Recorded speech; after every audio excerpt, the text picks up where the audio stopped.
Jangan-jangan karena kita ego dengan pemahaman kita ini, kita kemudian menyalahkan orang lain. Disitulah mengambil sikap ego dalam beragama, bukan agama itu sendiri.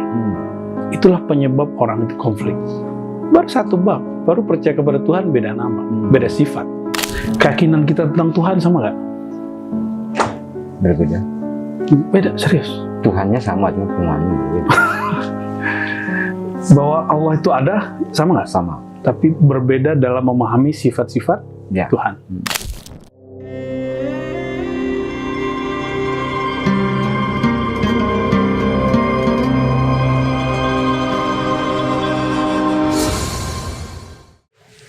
Bismillahirrahmanirrahim. Assalamualaikum warahmatullahi wabarakatuh. Assalamualaikum Sahabat Ribat, dimanapun berada, kita berjumpa kembali dalam salah satu konten di Ribat Nurani Hashimiyah yang kita beri nama dengan Kasaf, Kajian Akidah Filsafat. Tentunya pertama sekali kita panjatkan puji syukur kehadirat Allah Subhanahu wa taala, selawat dan salam pada junjungan kita Nabi besar Muhammad sallallahu alaihi wasallam. Alhamdulillah, pada episode yang kesekian kalinya pada kali ini kita alhamdulillah ditemani oleh guru kita Abuya Dr. Ar-Razi Hashim MA. Assalamualaikum ya. Assalamualaikum. Sekali lagi kita doakan beliau semoga senantiasa sehat walafiat beserta keluarga dan senantiasa mendapat ridha Allah Subhanahu wa taala. Pada episode kali ini sepertinya kita agak concern kepada akidah ilmu kalam, teologi dengan tema yang kita beri agama menyebabkan perpecahan. Ini dalam tanda tanya ya sahabat Ribat. Saya yakin dan percaya sahabat agak kaget mendengar tema ini. Untuk menjawab kagetnya, mari sama-sama kita dengarkan penjelasan dari beliau. Untuk itu, jangan kemana-mana, tetap di channel ini, dengarkan sampai habis, dan ambil pahamnya. Semoga Allah SWT memberikan paham dari kita semua. Tidak terpanjang kalam, silakan Abuya. Baik, bismillahirrahmanirrahim. Allahumma shalli ala Muhammad wa ala alihi wa sahbihi ajma'in. Baik. Kita konten kita karena mengkaji tidak hanya filsafat tapi juga persoalan teologis ya. Teologis dari bahasa Yunani theos logos berarti ilmu tentang theo yaitu ketuhanan. Tidak dapat dipungkiri bahwa sebagian besar konflik di dunia itu ada keikutsertaan pengaruh dari isu-isu teologis, isu-isu keagamaan, baik internal suatu agama ataupun lintas agama. Kita mengakui itu. Tapi kita kemudian mengkambing hitamkan agama sebagai sumber konflik. Itu menurut saya tidak fair. Meskipun ada peneliti sosiologi keagamaan seperti Berger ya. Bacanya Berger atau Berger sih? Tergantung yang macam. Iya, ada beberapa lah ya sosiolog yang mereka mengkaji secara sosiologis. Nah, sosiologis ini kan meneliti tentang gejala-gejala yang berkembang di masyarakat, di tengah sosial, lalu kemudian ditarik menjadi sebuah hipotesis, bahkan menjadi tesis dia. Berger berpendapat bahwa konflik di dunia ini ya sangat berkaitan dengan agama. Bahkan agama itu boleh disebut sumber konflik. Tapi nggak usah terlalu begitu. Masih ingat nggak Buya Mursal ini? Konflik antara China dengan Amerika itu konflik agama atau konflik ekonomi atau politik? Ekonomi, terutama. Apakah berani nggak kita kemudian buat suatu hipotesa bahwa ekonomi sumber konflik? Bisa toh? Bisa. Dan nggak usah tersinggung toh? Jadi kalau ada orang buat hipotesa agama sebagai sumber konflik, kita juga nggak usah tersinggung. Sebenarnya ekonomi itu sendiri, dia sesuatu yang sangat kita butuhkan, dia suci. agama juga suci. Karena ekonomi itu ilmu yang diturunkan oleh Tuhan tentunya ya. Apalagi agama itu lebih mutlak otoritas. Agama sebagai sesuatu yang diturunkan Tuhan itu mustahil menyebabkan konflik.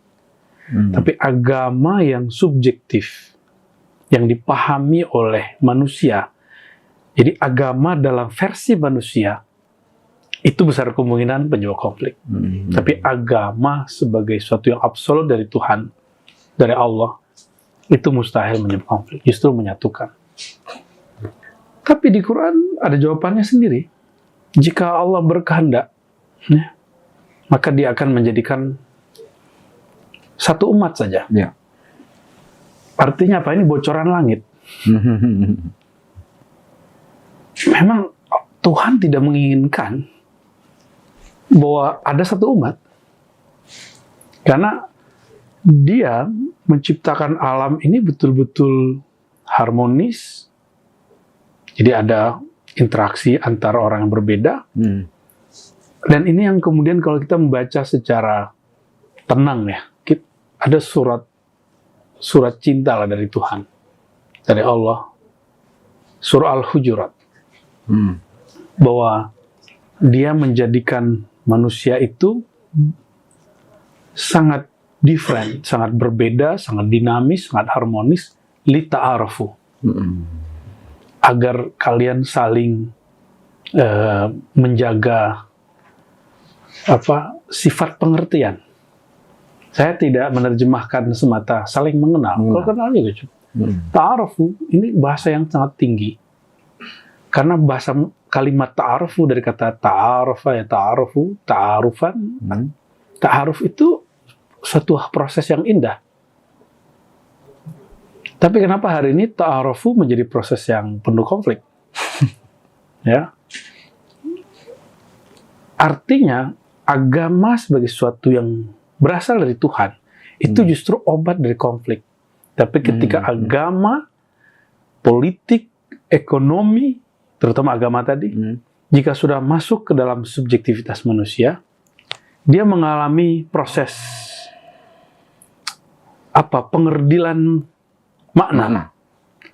Sehingga agama yang manakah yang dimaksud oleh Berger itu? Saya pastikan agama yang berkembang di sosial, bukan agama yang Tuhan maksud. Nah, bukan yang suci itu, tapi yang subjektif. Yang suci dari Tuhan, dari Allah, yang turun kepada para nabi, tapi agama yang difahami oleh para insan-insan itu, ini yang kemudian menjadi penyebab konflik. Apalagi ada kepentingan di situ, kepentingan viralitas, viral, komoditi, politik, kekuasaan. Dan ini Buya Mursal coba perhatikan, setiap musim politik, baik di Indonesia ataupun di negara lain, terutama yang demokrasi,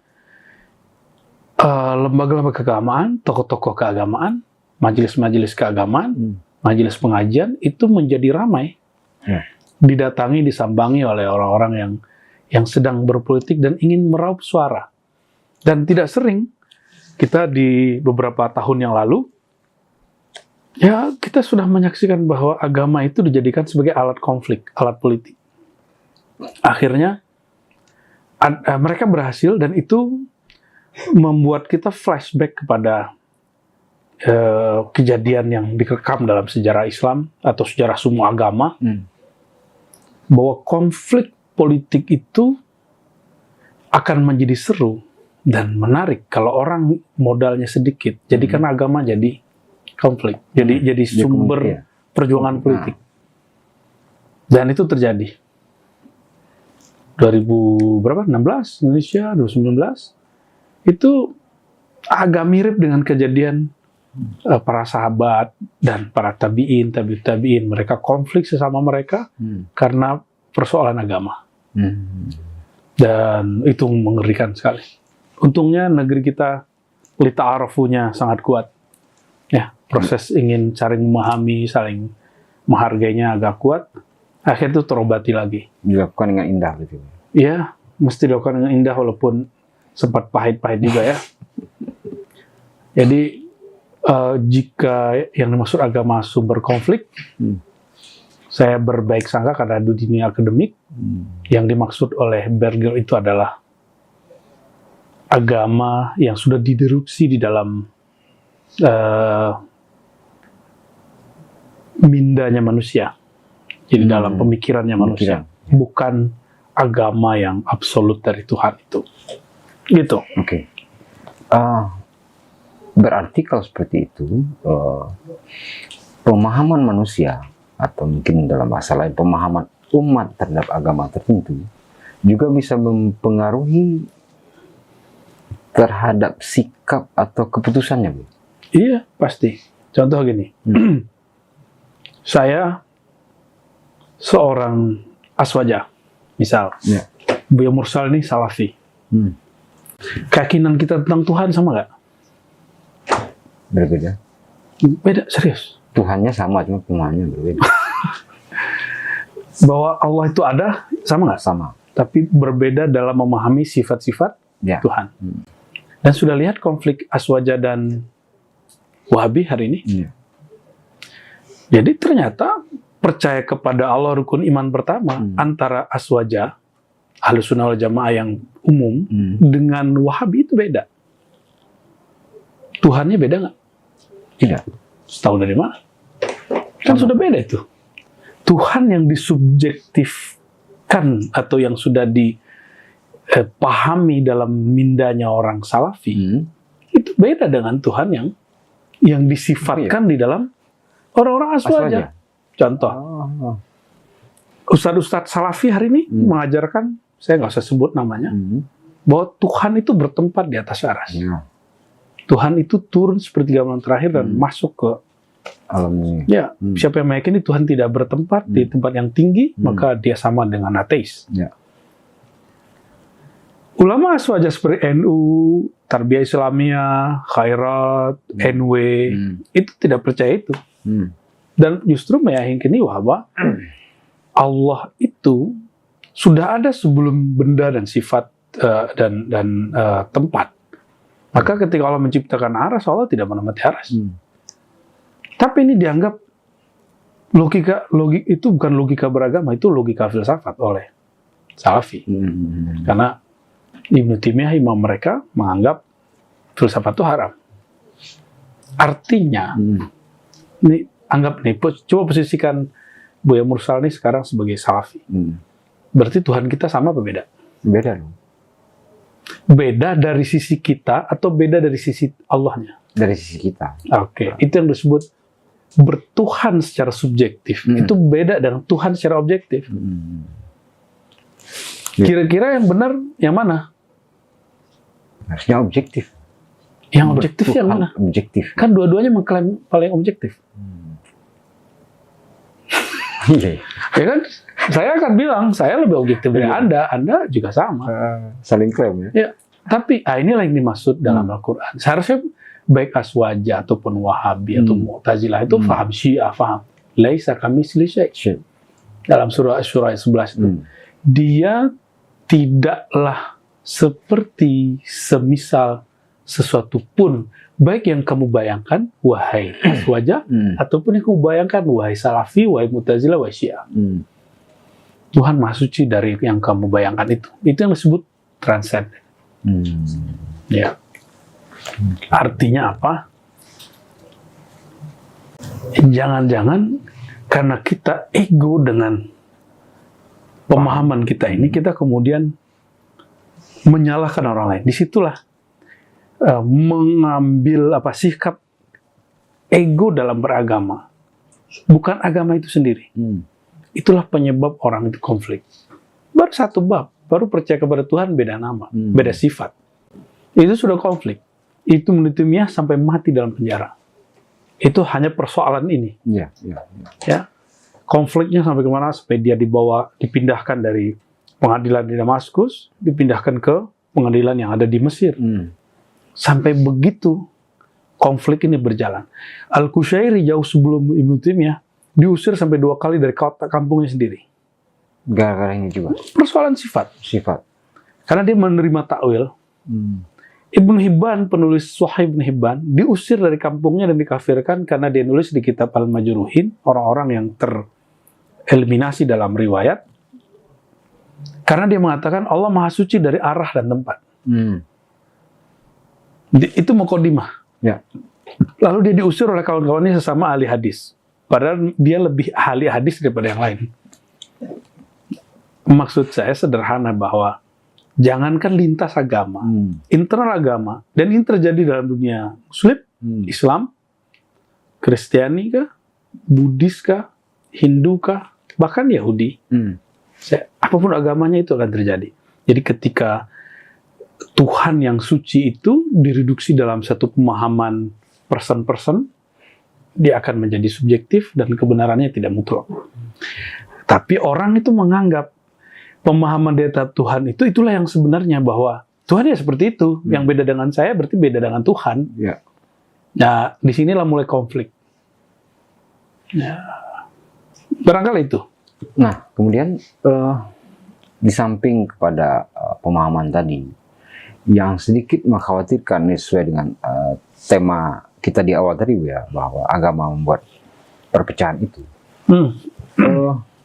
Kepada, ya boleh kita bilang, bukan, saya nggak sepakat dengan istilah ulama ya, mungkin dai lah, yang beliau bertugas untuk berdakwah ke sana, pindah dari satu kota yang lain misalkan, keliling misalkan. Nah, ini terkadang juga memberikan pemahaman yang, mohon maaf barangkali, apakah bahasa yang beliau gunakan kurang tepat atau yang mendengarkan tidak lagi konsen dia, sehingga melahirkan bahwa oh ternyata kalau begini agama ini bisa jadi dia membuat bangsa pecah atau sebuah daerah ini, atau nah ini bagaimana menurut dia untuk para dai ini?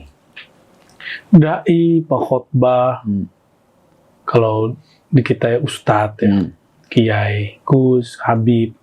Kalau di dunia Kristen yang pengkhotbah, mereka juga ada istilah pengkhotbah, pendeta, ataupun apapun istilahnya, pastor ya.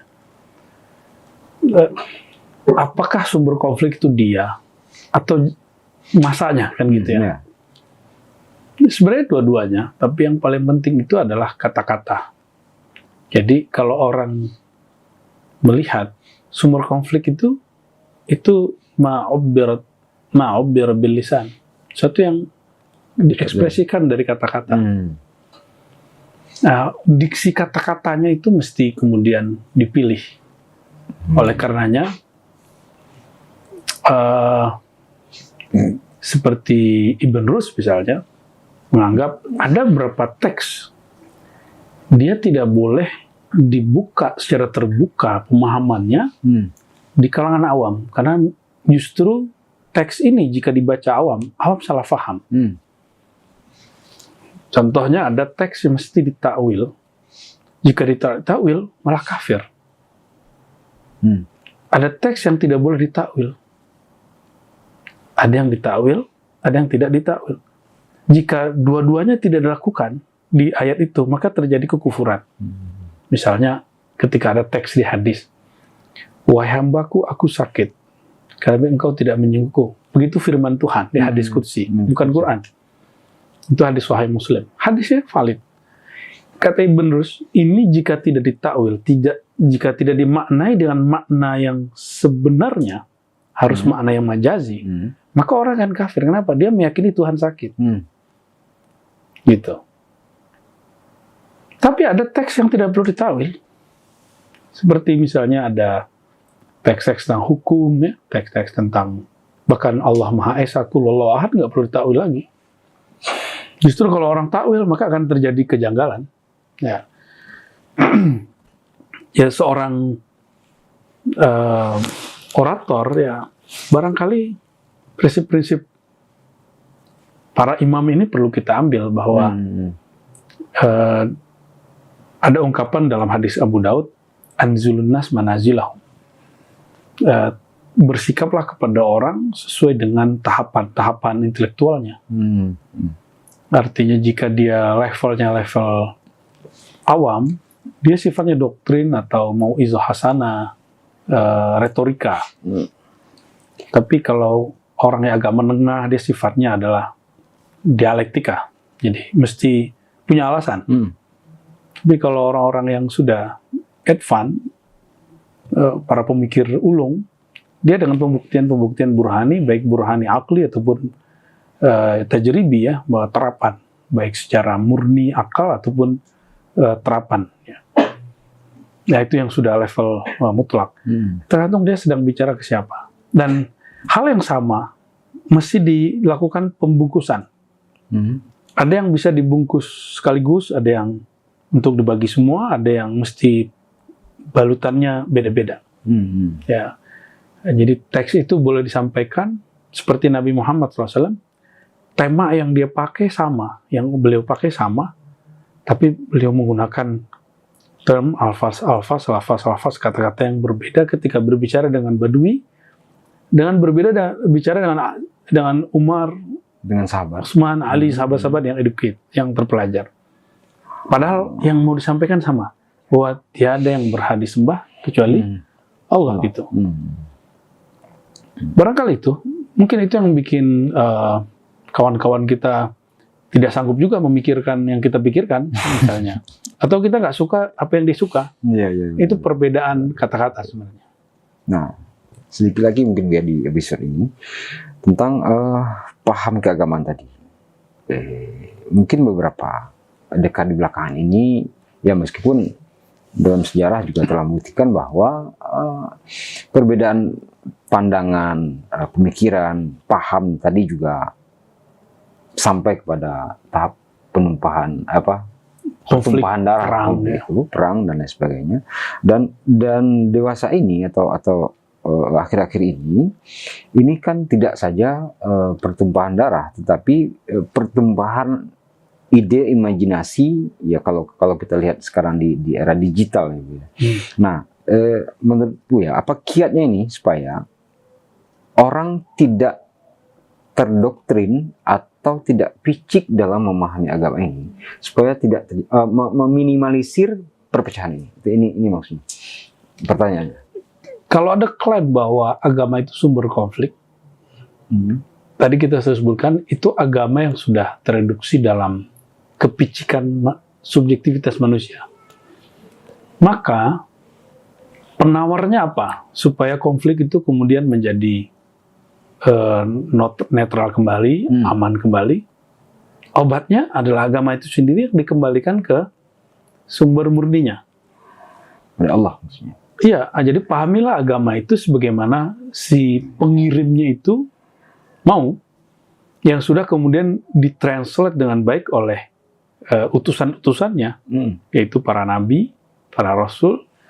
Makanya Nabi Muhammad SAW itu mentranslate agama Tuhan itu bukan agama sebatas hukum, sebatas ngomong neraka, surga.